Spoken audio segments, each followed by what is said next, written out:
Olha só, pessoal, Marcelo Queiroga, que é o ministro da Saúde, anunciou ontem o fim da emergência de saúde pública por conta da Covid-19 aqui no Brasil. A Queiroga justificou essa medida citando a ampla cobertura vacinal no país, que hoje está na casa dos 75%, e segundo ele, esse ato normativo oficializando essa decisão vai sair agora nos próximos dias. Vamos entender essa ação e os impactos com o Gonzalo Vecina, que já está aqui conectado com a gente. Cadê ele? Está aqui. Gonzalo, um prazer receber você por aqui, tudo bom? Opa, boa tarde, Thalita, boa tarde também aos nossos assistentes aí do podcast, é um prazer estar aqui com você. Gonzalo, explica para a gente qual o impacto de uma decisão anunciada pelo ministro Queiroga como essa de acabar com esse estado de emergência em relação à pandemia aqui no Brasil.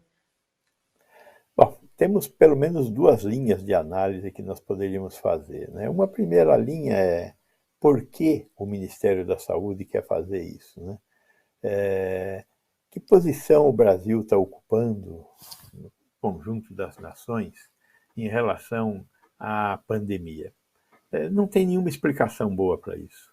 A única explicação é que, de novo, o ministro Queiroga está obedecendo às ordens do presidente e o sentido desse ato da revogação da SPIN, da emergência sanitária, é somente um, eleitoreiro, não tem outro.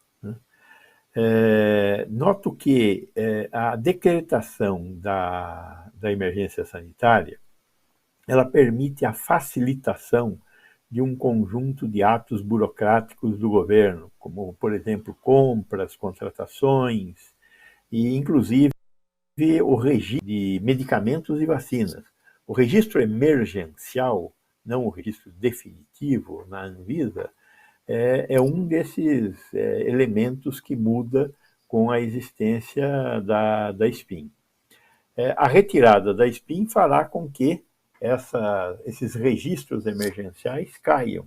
Então, nós poderemos ficar sem poder utilizar a Coronavac, que é uma das vacinas que ainda tem registro emergencial. Nós podemos ficar sem poder utilizar o Baricitinib, que é um medicamento, o Paxlovid, que é outro medicamento que agora está em análise na Conitec. Enfim, tem consequências jurídicas. São 170 atos jurídicos que estão dependurados nessa decisão. O ministro da Saúde não sabe exatamente o que vai acontecer. Então, o que ele fez ontem? Obedeceu a ordem do seu chefe e disse, acabou. Por outro lado, o que ele vai fazer amanhã? Ele vai dizer o seguinte, acabou, mas prorrogue-se por 90 dias a validade dos atos decorrentes da SPIN. É um jeito de ser hipócrita, né? Porque diz que faz, mas não faz. Provavelmente é o que ele fará, vai decretar o fim da SPIN e estender a validade dos atos por 90 dias. Esse é um conjunto de consequências. O outro conjunto de consequências é muito grave, porque o que a sociedade enxerga? A sociedade enxerga que acabou. Né? O ministro da Saúde disse não tem mais emergência sanitária. Ora, se não tem emergência sanitária, tem o quê? Não tem nada. Né? Liberou geral. Nós aqui discutindo que bloco de carnaval sem passaporte sanitário não pode. E o ministro da Saúde voltando atrás numa decisão importante dessas. Mantemos ainda hoje, na maioria do país, a proibição na circulação de veículos urbanos sem máscara.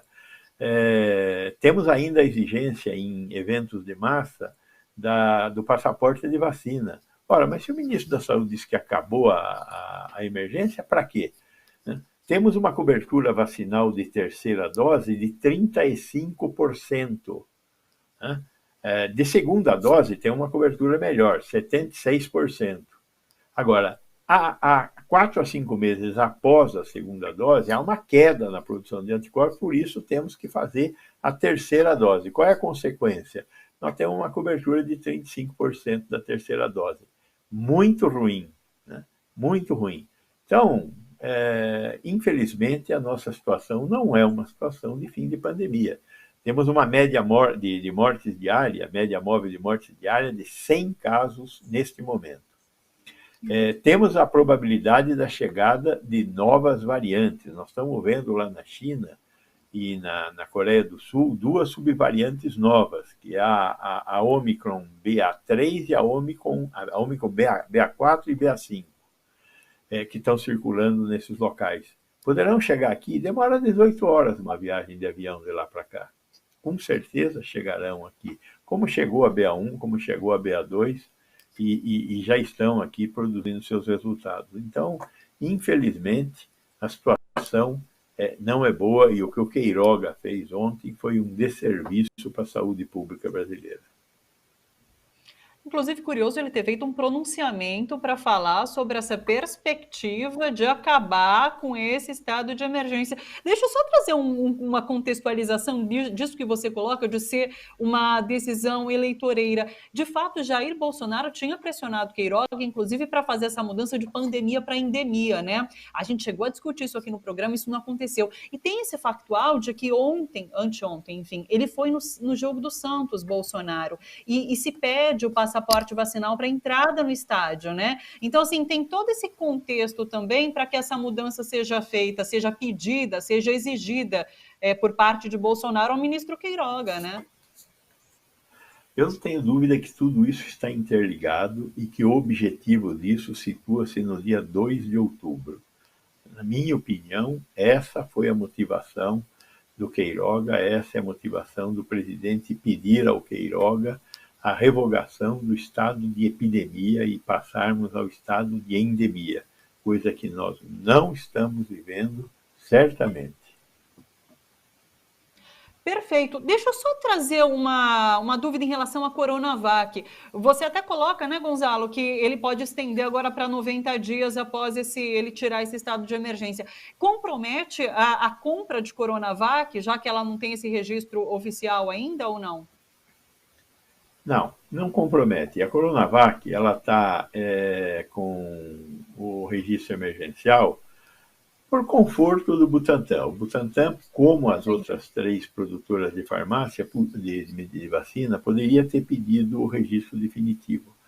Talvez não pediu o registro definitivo até agora. Qual é a razão principal para o Butantan não pedir o registro definitivo? O Butantan está produzindo uma vacina que está em testes, que é a Butanvac.